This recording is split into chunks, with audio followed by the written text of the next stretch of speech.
ആദ്യമൊക്കെ ആട് 3D എന്നൊക്കെയായിരുന്നു plan ചെയ്തത്. ഇപ്പോഴും ചില ആൾക്കാർ ലാലേട്ടനുണ്ടാ എന്തോ ഫൈനലിൽ മമ്മൂക്ക വരുന്നുണ്ടോ എന്നൊക്കെ ചോദിച്ചിട്ട് നമ്മളോടും പറയുന്നു. ഇത് മാനസികമായിട്ടാണ് പ്രായമാവാത്തത്.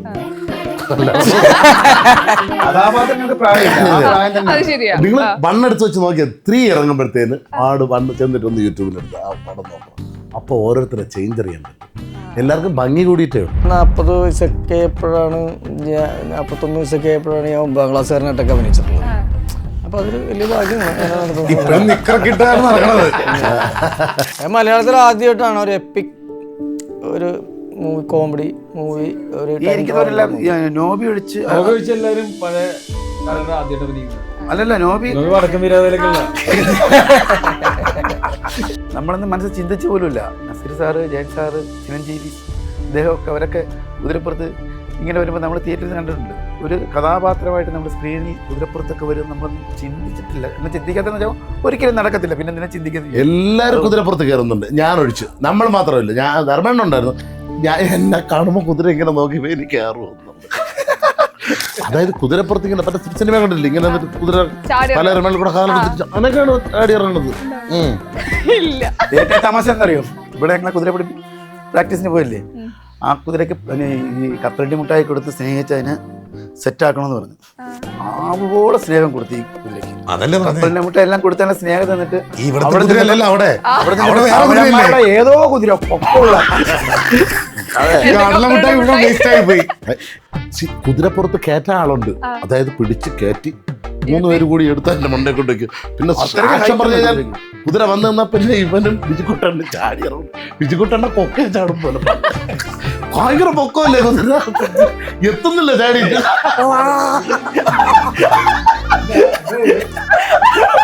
മലമ്പുഴ ലൊക്കേഷനിൽ ഇവന് ഹോട്ടലിന്റെ വറുത്ത മീൻ കിട്ടും. നല്ല ഡാം ഫിഷ് പുറത്തിട്ട് നല്ല ടേസ്റ്റാണ്, ഫ്രഷ്. നമ്മൾ ഉച്ചയ്ക്ക് ഉണ്ണാകുന്നത് ഈ മീനും കൂടെ കൊണ്ടുപോയി ഞങ്ങൾ കഴിക്കും. അപ്പോൾ ഇത് ആൾക്കാർ കാണാൻ വരിക്കുന്നവർ കണ്ടോണ്ടിരിക്കുകയാണ്. ഡെയിലി ഉച്ചയാകുമ്പോൾ നോബിച്ചേട്ടൻ വിജയ് ചേട്ടൻ പോകാറുണ്ട്. എല്ലാവരും കഴിച്ചാൽ നോബിച്ചേട്ടൻ്റെ വണ്ടിയിലേക്ക് 4 മീൻ അപ്പോൾ പൊതിഞ്ഞ് കൊടുക്കും, പൈസ കൊടുത്തിട്ട്.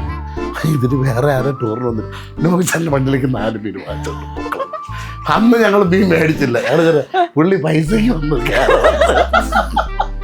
പൈസ കിട്ടിയില്ല. മീൻ ഇന്ന് വാങ്ങിച്ച ഇല്ലാട്ടോ ഞങ്ങൾ വാങ്ങിച്ച നോബിക്ക് 4 മീൻ വാങ്ങിച്ചോണ്ട് മക്കളെ. ഇപ്പൊ ആട് 3 സംഭവിക്കാൻ വേണ്ടി പോവാണല്ലോ. ആട് 4ലേക്ക് ആരൊക്കെ പാസ്സായിട്ടുണ്ട്? ശരിക്കും പാസ്സായിട്ടുണ്ട്. ഓക്കെ. അതിവിടെ അത് അയർലൻഡല്ലേ ഷൂട്ട്, അയർലൻഡ് അങ്ങനെ റഷ്യ. ഹായ്, ഹലോ, നമസ്കാരം. ചൈന സത് പ്ലസിന്റെ എല്ലാ പ്രേക്ഷകർക്കും സ്വാഗതം. This is me Shijina Jose Prakash. 9 വർഷങ്ങൾക്ക് ശേഷം അവർ വീണ്ടും എത്തുകയാണ് പൂർവാധിക ശക്തിയോടുകൂടി. ടീം ആർട്ട് സ്വാഗതം. Thank you. ഈ നമ്മൾ ബാക്കിയുള്ള പ്രൊമോഷൻ വരുന്ന സമയത്തെ നിങ്ങൾക്ക് കഥയെക്കുറിച്ച് പറയാൻ പറ്റില്ല, ക്യാരക്ടറെ കുറിച്ച് പറയാൻ പറ്റില്ല. പക്ഷെ ഈ സിനിമയിൽ വരുമ്പോൾ നിങ്ങളുടെ ക്യാരക്ടേഴ്സിനെ കുറിച്ച് നമുക്ക് ഓൾറെഡി അറിയാം, നിങ്ങൾ എന്താണ് എങ്ങനെയാണെന്ന്. അപ്പൊ അതിന്റെ ഫീൽ എങ്ങനെയാ? ശരിക്കും കഥാപാത്രങ്ങളെ കുറിച്ചൊക്കെ അറിയാം, ക്യാരക്ടേഴ്സിനെ കുറിച്ചൊക്കെ അറിയാം. പക്ഷെ ഞങ്ങളും സസ്പെൻസില്ല, ഞങ്ങളും ഇതൊന്നും കണ്ടിട്ടില്ല. ഞാൻ ചോദിക്കുന്നത് കഥ ആർക്കൊക്കെ അറിയാം? ശരിക്കും കഥ അറിയാം നമുക്ക്. ക്യാരക്ടേഴ്സിന്റെ പേരും കാര്യങ്ങളും ഒക്കെ എന്തായിരിക്കും എന്നൊക്കെ അറിയാൻ മണ്ടത്തരം എന്തൊക്കെയെന്ന് അറിയാം. പക്ഷെ സസ്പെൻസാണ് ഞങ്ങൾ. ഇതിപ്പോ 2 കാലഘട്ടങ്ങൾ എടുത്തോണ്ടേ ഇതെങ്ങനെ കൂട്ടിച്ചേർക്കും, ഇതെവിടൊക്കെ ഒപ്പിച്ച് വെക്കുന്ന നമുക്ക് ഒരു ധാരണ. ഇതിന്റെ സ്ക്രിപ്റ്റ് റീഡിങ് ഉണ്ടായിരുന്നു. പക്ഷെ അന്ന് നമ്മളെല്ലാവരും വായിച്ചിങ്ങനെ കേട്ട് പോയെന്നുള്ളൂ. പക്ഷെ അതെങ്ങനെ അതിന്റെ ഗംഭീരമായിട്ട് അതിന്റെ മുകളിൽ അവര് എന്തായാലും ഗംഭീരമായിട്ട് ഷൂട്ട് ചെയ്തേക്കണം. അതുകൊണ്ടാണ് പറഞ്ഞത്. ഞങ്ങള് കോമ്പിനേഷൻസ് ഒക്കെ 1-2 ദിവസങ്ങളുണ്ടായിരുന്നു ഷൂട്ടിങ്ങിന്റെ സീനിന്റെ. പക്ഷെ 1-2 സീനൊക്കെ ഉള്ളു. ഇപ്പൊ ഇവരെ ഷൂട്ടിങ് രാവിലെ ആണെങ്കിൽ ഞങ്ങൾക്ക് ഉച്ചയ്ക്ക് ശേഷം ഒരുമിച്ചുള്ളുണ്ട്. പക്ഷെ ഇത് പൂർണ്ണമായിട്ട് നമുക്ക് അറിയില്ല എന്താ ഇവരുടെ പരിപാടി. ശരിക്കും ഞങ്ങളെ പോലെ നിങ്ങളും തിയേറ്ററിൽ ഫസ്റ്റ് ടൈം കാണാൻ വേണ്ടി കോമ്പറ്റീഷൻ ഉണ്ടായിരുന്നു. എങ്ങനെയായിരുന്നു? അല്ല, ഏറ്റവും നന്നായി ചെയ്യണം, അങ്ങനെ ഒരു നമ്മുടെ ഗാങ് സൂപ്പർ ആയിരിക്കണം, നമ്മുടെ ഗാങ് സൂപ്പർ ആയിരിക്കണം മത്സര ബുദ്ധി ഉണ്ടായിരുന്നില്ല. ഇതിപ്പം പാപ്പനും പിള്ളേരും കേട്ടോ നമുക്ക് കണ്ടറിയാം. ടോട്ടലി പാപ്പനും പിള്ളേരുമാണ്. പിന്നെ ഓരോ ഗ്യാങ്ങിൽ പെട്ടുപോയെന്നേ ഉള്ളൂ. ബാക്കി നിങ്ങൾ ഡ്രൈവ് ചെയ്യുന്ന മറ്റു ക്യാരക്ടേഴ്സ് ശരിക്കും പറഞ്ഞാൽ കൊണ്ടുപോകുന്നത്. ശരിക്കും 2017 കഴിഞ്ഞ് നിങ്ങളെല്ലാവരും കേൾക്കുന്നത് എപ്പോഴായിരിക്കും ആട് 3 വരികയെന്ന് ഏറ്റവും കൂടുതൽ കേട്ടിട്ടുള്ള ചോദ്യം. നിങ്ങളും ശരിക്കും ആട് 3യുടെ ഭാഗമാവണം എന്ന് ആഗ്രഹിക്കുന്നുണ്ടാവും. കുറെ പേരിൽ കുറച്ച് പേർക്ക് മാത്രമേ ചാൻസസ് കിട്ടില്ല. കുറെ പേര് ഇപ്പോഴും പ്രൊഡ്യൂസർ വിളിച്ച് എങ്കിലും ഒരു വേഷം ഉണ്ടോ എനിക്കെന്ന് ചോദിക്കാറുണ്ട്. നിങ്ങളും അതുപോലെ കോൾ ചെയ്യാറുണ്ടായിരുന്നോ? ശരിക്കും ഇതില് എനിക്ക് വേഷം ഉണ്ടോ, ആട് 3യിൽ ഞാൻ ഉണ്ടാവോ? അങ്ങനെ അല്ല, ഇതിന് ഒരു തീരുമാനം എടുത്തു കഴിഞ്ഞപ്പോൾ തന്നെ നമ്മളെല്ലാവരും അറിയിച്ചു നമ്മളിങ്ങനെ പരിപാടി തുടങ്ങാൻ പോവാണ്, ഇന്ന സമയത്തായിരിക്കും എന്നുള്ളത്. പിന്നെ സ്ക്രിപ്റ്റ് റീഡിങ് പരിപാടിയായി. പിന്നെ 1 വർഷം എടുത്തു നമ്മളിത് മൊത്തം കംപ്ലീറ്റ് ചെയ്യാൻ. ആ 1 ഇയർ സമയം നമ്മളെല്ലാവരും ഒരുമിച്ചുണ്ടായിരുന്നു. പല ഷെഡ്യൂളുകളായിട്ടായാലും നമ്മളെ എപ്പോഴും കമ്മ്യൂണിക്കേറ്റ് ചെയ്തുകൊണ്ടിരുന്നു, എപ്പോഴും അടുത്ത് തന്നെ ഉണ്ടായിരുന്നു. ഇപ്പോൾ ശ്രുതി പറഞ്ഞ പോലെ ശ്രുതി വേറെ സമയത്താണെങ്കിൽ പോലും നമ്മളെല്ലാവരും സെറ്റിലുണ്ടായിരുന്നു ആ സമയത്തൊക്കെ. ആദ്യമൊക്കെ ആട് 3D എന്നൊക്കെയായിരുന്നു പ്ലാൻ ചെയ്തത്.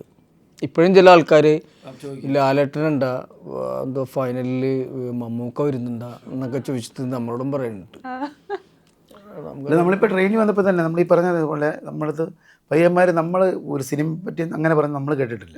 ഇവരൊക്കെ വലിയ വലിയ സിനിമകൾ അഭിനയിച്ചിട്ടുള്ള അവർ പോലും കേട്ടിട്ടില്ല. അവരോട് പോലും ചോദിച്ചു കാണത്തില്ല. പിന്നെ ഇങ്ങോട്ട് ഡേറ്റ് പറയുന്നത്, റിലീസിൻ്റെ ഡേറ്റ്. ചേട്ടാ 19-ല്ലേ റിലീസ്. എക്സ്പെക്ടേഷൻ ഭയങ്കരമാണ് ആൾക്കാർ. ഓക്കെ, ഇതിപ്പോ ട്രെയിലർ വന്ന സമയത്ത് നമുക്ക് കിട്ടിയ ഒരു ഗൂസ്ബംസ് ഉണ്ട്. കാരണം അതില് പാട്ടുകള് അല്ലെങ്കിൽ നമ്മൾ കണ്ടുവന്ന പഴയ ഓർമ്മകൾ തിയേറ്റർ എന്തായാലും അടിച്ചു പൊളിക്കാനുള്ള ഭാഗം ഉണ്ടാക്കി വെച്ചിട്ട് നമുക്ക് മനസ്സിലായി. എങ്ങനെയാണ് നിങ്ങൾ ട്രെയിലർ കാണുമ്പോൾ ഒരു ഫീൽ ഉണ്ടായത്? അയ്യോ, അത് ഇന്നലെ നമ്മൾ പരിപാടിക്ക് പോയപ്പം നമ്മൾ ഫോണിൽ ഇത് കണ്ടു, TV-യിൽ നമ്മൾ കണ്ടു. അതല്ലാതെ ഇന്നലെ ഞങ്ങളൊരു ഫംഗ്ഷന് പോയപ്പോൾ അവിടെ വലിയ ബിഗ് സ്ക്രീനിൽ പിള്ളേരൊപ്പം ഇരുന്നിട്ട്, കോളേജിൽ പിള്ളേരൊപ്പം ഇരുന്നിട്ട് ഞങ്ങളത് കണ്ടു. അപ്പോൾ ഉണ്ടായിരുന്ന ഒരു ആവേശം എന്ന് പറഞ്ഞു കഴിഞ്ഞാൽ തിയേറ്ററിൽ വരുമ്പോൾ എന്തായിരിക്കും. അപ്പൊ അപ്പഴാ വിചാരിച്ചത്, ദൈവം ഇത് തിയേറ്ററിലേക്ക് വരുമ്പോ എന്തായിരിക്കും. തിയേറ്ററിൽ പിന്നെ ഇത് ട്രെയിലർ ഇട്ട് തുടങ്ങിയ ഇല്ല, നെക്സ്റ്റ് വീക്ക് പോലെ അത്രേ. പക്ഷെ അത് ആ സോങ്ങിന്റെ കൂടെ നമ്മളും പാടും. ആ വലിയ രസമാണ്. ഈ ഓൾറെഡി നിങ്ങൾ ഇപ്പം നിങ്ങളുടെ ഒരു സിനിമയിൽ ചെയ്ത കഥാപാത്രം വീണ്ടും ചെയ്യാൻ നമ്മൾ പുതുക്കെ കണ്ടിട്ടുള്ള വെബ് സീരീസിലാണ്. പക്ഷെ സിനിമയിൽ ചെയ്തു വെച്ച കഥാപാത്രം വീണ്ടും നമ്മൾ കുറേ വർഷങ്ങൾക്ക് വേണ്ടി ചെയ്യുമ്പോൾ അത് സെയിം കോസ്റ്റ്യൂം മേക്കപ്പ് ഒക്കെ ഇട്ട് വരുന്ന സമയത്തെ ആ ഒരു ഫീൽ എങ്ങനെയാണ് ശരിക്കും? നിങ്ങൾ ആയിരിക്കും പ്രായമായിട്ടില്ല മോളെ, 9 വയസ്സാണെങ്കിലും ആ പ്രായത്തിൽ തന്നെ നിൽക്കുക. അതെ, എല്ലാവരും അങ്ങനെ വലിയ ചേഞ്ച് ഇല്ല. ആയിരിക്കും വലിയ ചേഞ്ച് ഒന്നും. പക്ഷെ നമ്മൾ വണ്ണെടുത്ത് വെച്ച് നോക്കിയാൽ അല്ല ഡിഫറൻറ്റിനാവും. സത്യം, ഇത് മാനസികമായിട്ടാണ് പ്രായമാവാത്തത്. കഥാപാത്രങ്ങൾക്ക് നിങ്ങൾ വണ്ണെടുത്ത് വെച്ച് നോക്കിയാൽ 3 ഇറങ്ങുമ്പോഴത്തേന് ആട് വണ്ണ് ചെന്നിട്ട് ഒന്ന് യൂട്യൂബിലെടുത്ത് ആ പടം നോക്കണം. അപ്പോൾ ഓരോരുത്തരെ ചേഞ്ച് അറിയാൻ പറ്റും. എല്ലാവർക്കും ഭംഗി കൂടിയിട്ടേ ഉള്ളൂ. പക്ഷെ അന്ന് ഒരുപോലെ ഞാൻ മാത്രമേ ഉള്ളൂ. പറയുന്നത് കേട്ടായിരുന്നു. ധർമ്മേട്ടൊന്നും ഒരിക്കലും പ്രായമാവില്ലല്ലോ. ഞാൻ പ്രായമില്ലെന്നേ ഉള്ളൂ, കുറച്ച് മുടിയൊക്കെ പോയിട്ടുണ്ടെന്നേ ഉള്ളൂ. അതറിയില്ല. ധർമ്മത്തിനും ഞാൻ പറഞ്ഞ പോലെ തന്നെ. അല്ല, ഞാൻ ഒരു 40 വയസ്സൊക്കെ ആയപ്പോഴാണ് 41 വയസ്സൊക്കെ ആയപ്പോഴാണ് ഞാൻ 9ാം ക്ലാസ്സുകാരനായിട്ടൊക്കെ അഭിനയിച്ചിട്ടുള്ളത്. അപ്പൊ അതൊരു വലിയ കാര്യമാണ്. ഇപ്പോഴും നിക്കറൊക്കെ ഇട്ടാണ് നടക്കണത്. അത് ശരി. വലിയ ടെൻഷനൊന്നും തോന്നിയില്ല ആർക്കും. എനിക്കും തോന്നിയില്ല, ഇവരാർക്കും തോന്നി കാണത്തില്ല. കാരണം ഇതിന് അതുപോലെ എഴുതി വെക്കുന്നത് കഥാപാത്രങ്ങൾക്ക് നമ്മളെ എല്ലാ കഥാപാത്രങ്ങളും അറിയാമല്ലോ നിങ്ങൾക്ക്, മണ്ണന്മാരും കാര്യങ്ങളൊക്കെയാണ്. അപ്പോൾ അത് വെച്ച് തന്നെ എഴുതിയിട്ട് ആർക്കും ഒരു പ്രശ്നമില്ല. ഇപ്പം 1-ൽ അഭിനയിച്ച ആർട്ടിസ്റ്റുകളാണെങ്കിലും അവരുടെ ഇപ്പം ലെവല് വേറെയാണ്. ഒരു ഗ്രോത്ത് ഉണ്ടല്ലോ. അപ്പോൾ ആ ലെവല് അപ്പം താഴെ പാടില്ല. അപ്പോൾ എല്ലാവർക്കും തുല്യ പ്രാധാന്യം കൊടുത്ത് ഒരു പ്രശ്നവും വരാത്ത രീതിയിൽ ലെവൽ ചെയ്ത് അത് കറക്റ്റ് ചെയ്ത് എഴുതണമെങ്കിൽ ഇച്ചിരി പാടാണ്. ശരി, ഇത്രയും ആളുകൾ ചെല്ലുമ്പോഴേ ഇപ്പൊ ഇതിൻ പറയും, ഇന്നലെ മറ്റേ ധർമ്മചേട്ടൻ പൊളിച്ചിട്ടാ, ഇന്ദ്രൻസിനെ പൊളിച്ചിട്ടാ, അല്ലെങ്കിൽ ഇന്ന പൊളിച്ചിട്ടാ, ഷമീർ തൂക്കിയിട്ട് ഇങ്ങനെ പറഞ്ഞോണ്ടിരിക്കും.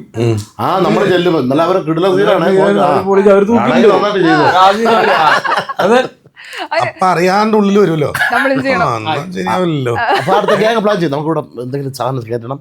അത് പറയുമ്പോൾ അതൊന്നും വേണ്ട, അതൊക്കെ പേടിയാ. പിന്നെ ആദ്യം എല്ലായിടത്തും പറയും. ബാക്കി നമുക്ക് ബാക്കി ഡയറക്ടേഴ്സ് എൻ്റെ കുടുംബ സിനിമ അവർ ചെയ്തിട്ടുണ്ടല്ലോ. അപ്പോൾ അവർ എന്തെങ്കിലും ചെയ്യാമെന്ന് ചോദിക്കുമ്പോൾ നമ്മൾ സാറിനെ ഇങ്ങനെ ചെയ്യാം. അപ്പോൾ അവർ ശരി, അത് കൊള്ളാം, എടുക്കുക, അല്ലെങ്കിൽ അത് വേണ്ട. ഇത് നമുക്ക് മൈക്ക് വെച്ചിട്ടുണ്ട്, നമ്മൾ അവിടെ പറയും ഇങ്ങനെ ഒരു സാധനം അപ്പം മൈക്ക് ഇല്ല, അത് വേണ്ട,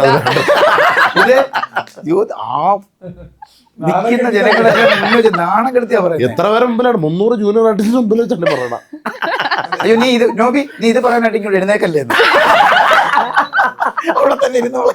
പിന്നെ ഒരു ഗുണം എന്ന് വെച്ചാലേ ആരെയും തിരിച്ചു വ്യത്യാസം കാണിച്ചിട്ടില്ല. ജയേട്ടനൊക്കെ എല്ലാവർക്കും കറക്റ്റായിട്ട് ഇതുപോലെ കിട്ടുന്നുണ്ട്. അപ്പൊ അതുകൊണ്ട് നമുക്ക് എല്ലാവർക്കും ഒരു സമാധാനമാണ്. ജയസൂര്യൊക്കെ പോലെ ഇദ്ദേഹത്തെ അത് മിണ്ടാതിരിക്കുക. പറയും അല്ല കൂട്ടത്തിൽ കുറവ് കിട്ടിയിട്ടുള്ളത് എനിക്കായിരിക്കുള്ളൂ. അല്ലല്ലേ ഒട്ടും കിട്ടാത്ത എനിക്ക് ഞാൻ 3 പറഞ്ഞു 3 സ്വീകരിച്ചു. ശരി. 3 അല്ല പറഞ്ഞ 300 അല്ല ഇപ്പൊ ആർട്ടിസ്റ്റ് ആകുമ്പോഴേ നമ്മള് ക്യാരക്ടർ എന്തോ പറയാൻ ചീഞ്ഞു പോയി. അല്ല എന്റെ കാര്യം പുള്ളി വേളിലേക്ക് നിർത്തി ഞങ്ങൾ താഴേക്ക് നിർത്തി ഇവരെ ക്ലാസ് എടുത്തപ്പോൾ നമ്മളെ സജഷനിലാണ് പോകണം. അപ്പോഴെവിടെ നിന്ന് പറയുന്നത് പറ അത് വേണ്ട അപ്പൊ എന്നെ നോക്കി നമ്മള് ചില സിനിമയിൽ അഭിനയിക്കാൻ നേരത്ത് ഒരു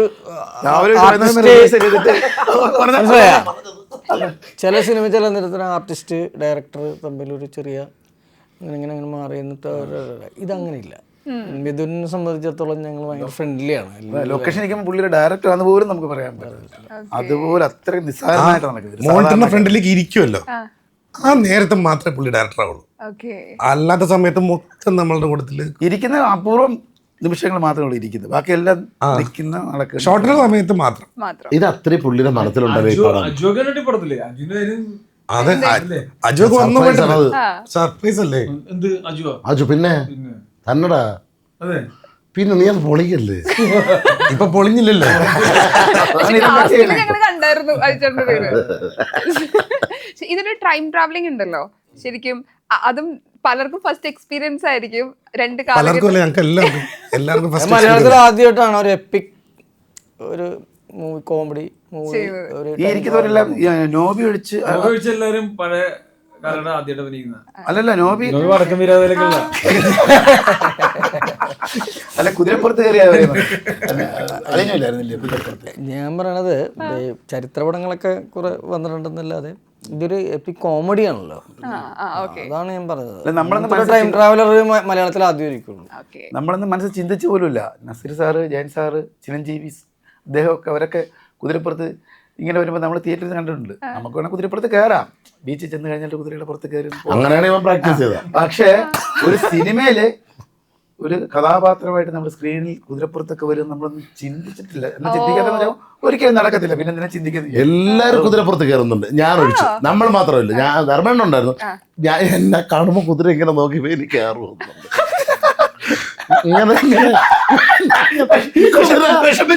കുതിര ഇങ്ങനെ നിൽക്കില്ല. അപ്പൊ നമ്മൾ ഞാൻ നടന്നു വന്ന് കയറും ഇങ്ങനെ.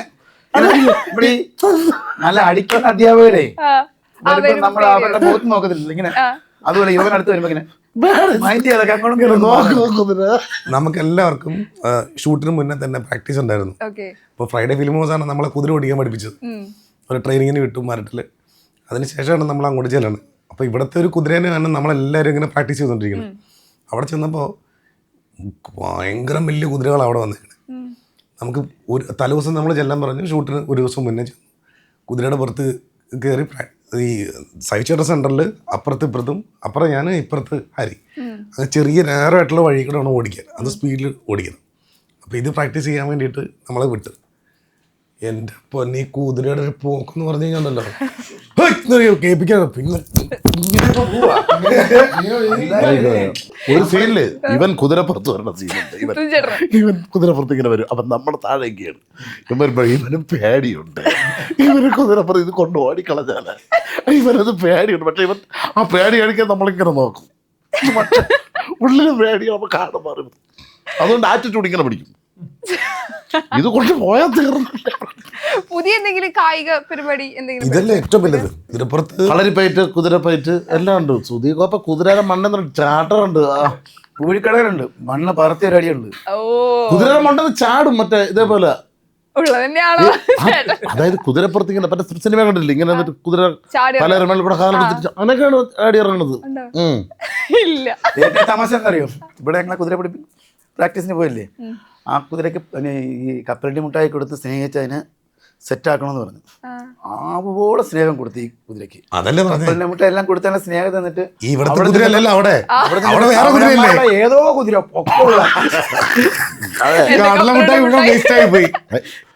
കുതിരപ്പുറത്ത് കയറ്റാൻ ആളുണ്ട്. അതായത് പിടിച്ച് കയറ്റി 3 പേര് കൂടി എടുത്ത് എൻ്റെ മണ്ടേ കൊണ്ടേക്ക്. പിന്നെ അത്രയ്ക്ക് സാക്ഷ്യം height പറഞ്ഞു ഉണ്ട് കഴിഞ്ഞാൽ കുതിരയ്ക്ക്. കുതിര വന്നു നിന്നാൽ പിന്നെ ഇവനും ബിജുക്കുട്ടനും ചാടി ഇറങ്ങും. ബിജുക്കുട്ടൻ്റെ കൊക്കെ ചാടും പോലെ ഭയങ്കര പൊക്കമല്ലേ കുതിര, എത്തുന്നില്ല ചാടിയിട്ട്.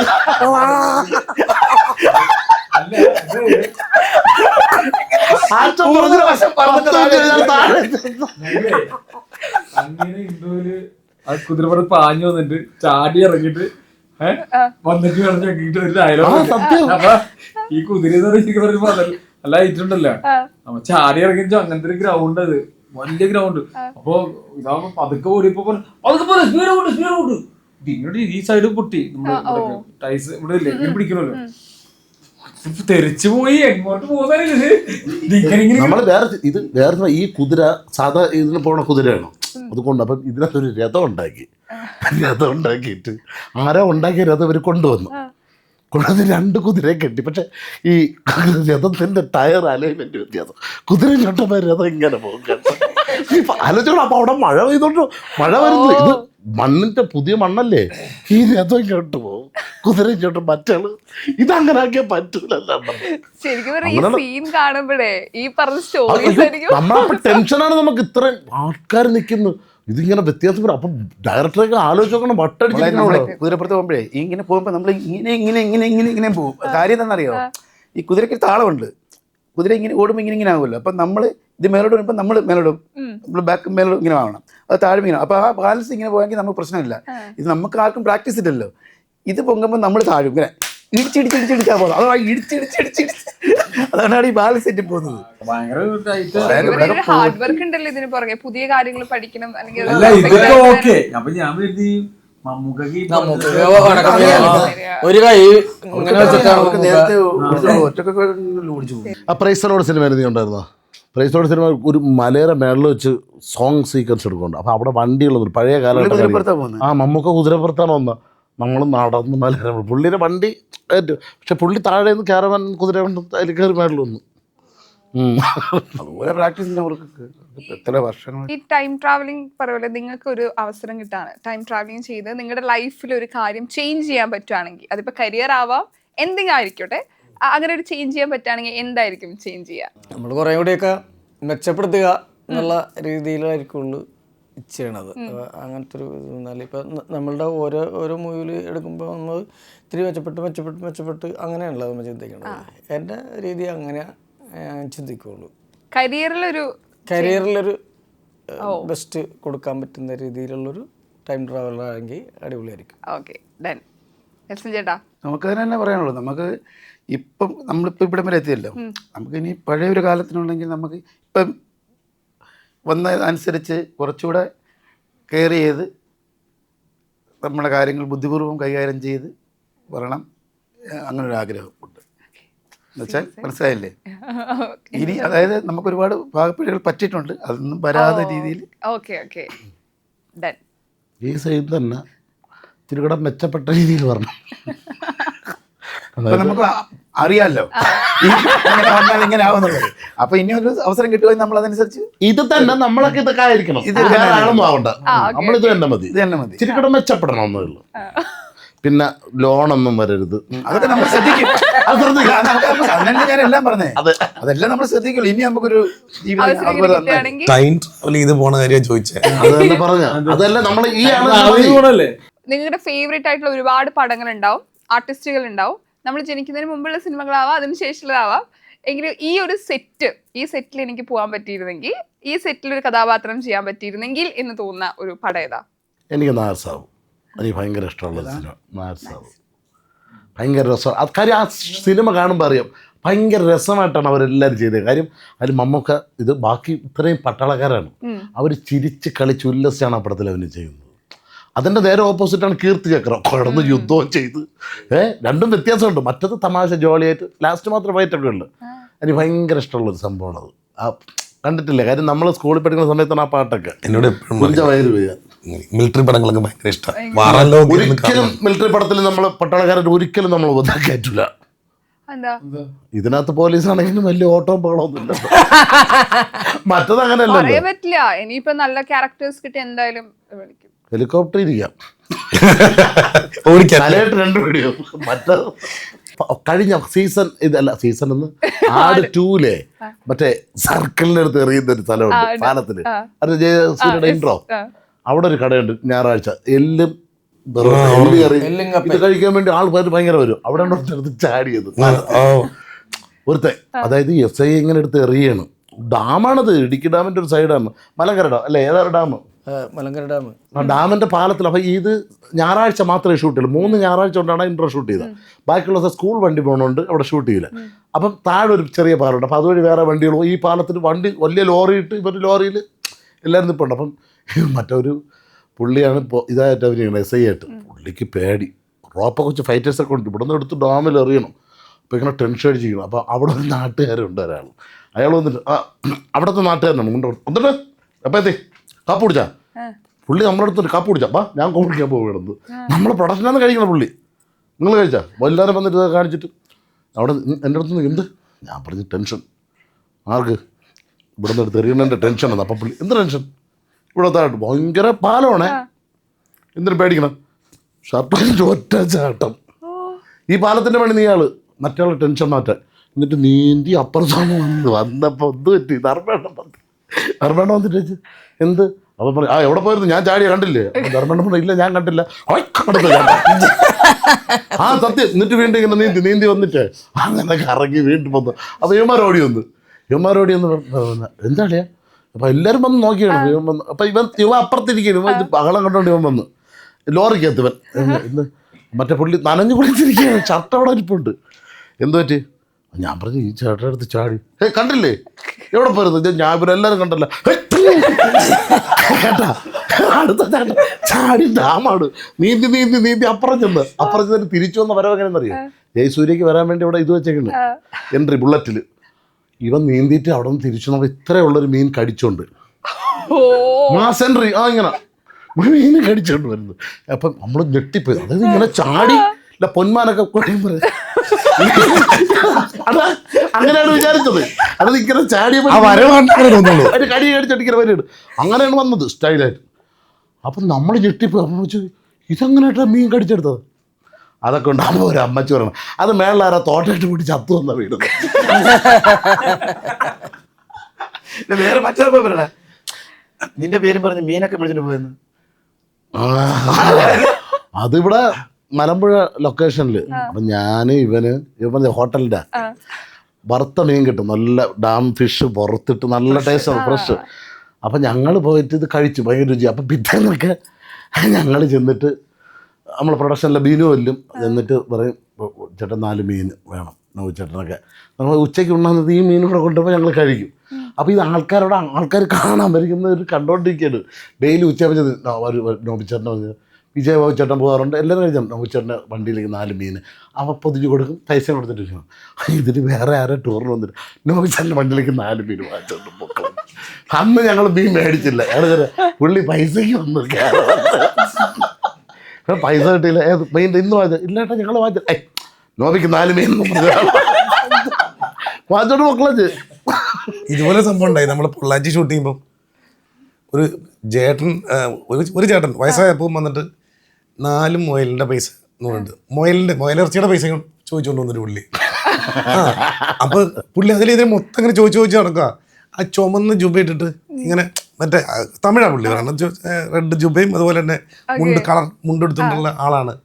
ഇങ്ങനെ മീശയുണ്ടെന്നത്. ഇതെല്ലാം ലുക്ക് വെച്ചിട്ട് ജയേട്ടനാ, ഓർമ്മയില്ലേ? പിന്നെ ജയേട്ടനാ. അവസാനം തപ്പി ചെന്നപ്പോൾ ഞാൻ ചോദിച്ചു നിൽക്കുന്ന ആളാണെന്ന് വെച്ചു. അപ്പോൾ ജയേട്ടൻ അങ്ങോട്ട് തിരിഞ്ഞിക്കുക പറഞ്ഞ അവക്കതാ 4 മൊയിലൊക്കെ മേടിച്ചിട്ട് ഈ മനുഷ്യനെ എന്താക്കാൻ ഇവിടെ ചെന്ന് വെച്ചപ്പോൾ ചേട്ടൻ പറഞ്ഞു ഞാനല്ല പറയും ഇന്ത മാറി ഒരുത്തത് ചേട്ടൻ ഡൂപ്പുണ്ടായിരുന്നു. അയാള് പോയിട്ട് അവിടെ നിന്ന് വാങ്ങിച്ച ചേട്ടൻ്റെ പേരും പറഞ്ഞു. ഞാനും ജയനും കൂടി പോയിട്ട് ഒരു കടയിൽ ഒരു ചേച്ചിയുടെ കട, ആ ചേച്ചിയുടെ പേരെന്താണ്? സുശീല ചേച്ചി. ഞാൻ നിങ്ങളുടെ സെറ്റ് ആലോചിക്കുകയാണ്, കാരണം ഇത്രയും ആൾക്കാരുണ്ടാകുമ്പോഴേ എല്ലാം ഗിവ് ആൻഡ് ടേക്ക്. അങ്ങോട്ട് കൊടുത്താലും ഇങ്ങോട്ട് മേടിച്ച് കറക്റ്റായിട്ട് മേടിച്ച് കൂട്ടും, കൊടുത്തും മേടിച്ചു.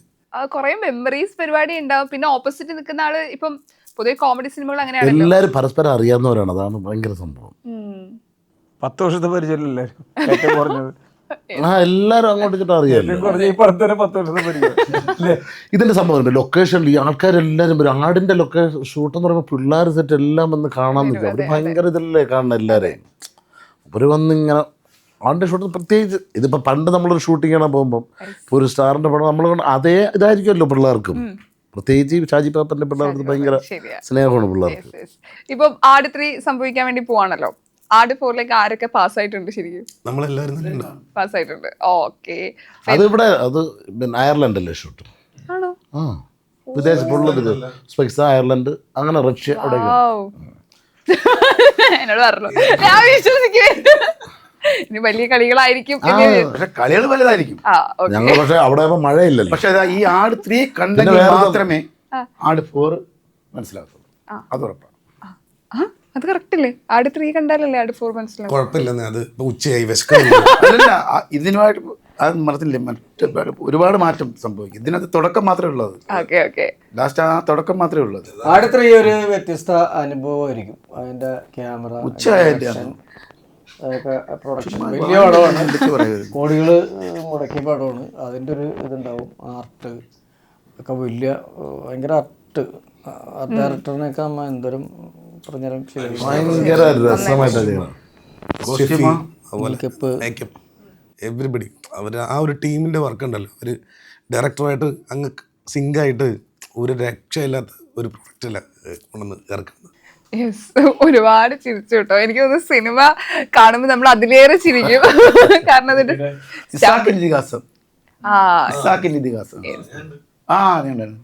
ഇതറിഞ്ഞായിരുന്നു.